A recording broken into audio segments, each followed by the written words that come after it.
se Nabuhiu ka qenë një njeri i cili ka jetuar në kohën e pejgamberit alayhi salatu wassalam, por që nuk ka pas rastin ta takoj atë. Ka ardhur në Medinë, mirë po ka ardhur vetëm 5 ditë pasi ka vdekur pejgamberi alayhi salatu wassalam.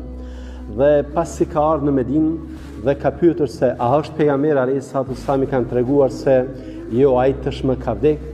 Se Nabuhiu ka thënë një fjalë e cila ka të bëjë me natën e Kadrit dhe e cila e shpalos vlerën e madhe të kësaj nate. Ka thënë, a ka mbetur nata e Kadrit?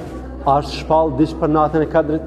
Pra tani që Muhamedi alayhi salatu wassalam nuk është në mesin tonë dhe që ne kemi përjetuar një humbje të madhe, a jemi privuar edhe nga nata e Kadrit? I është thënë se jo, nata e Kadrit ka mbetur dhe ajo është deri në Kiamet. Prandaj këtë mundësi që Allahu te bareke ve teala na ka dhënë për t'u afruar tek ai, të mos e lëshojmë, nga se për Zotin është mirësi dhe shans e mundësi e papërsëritshme.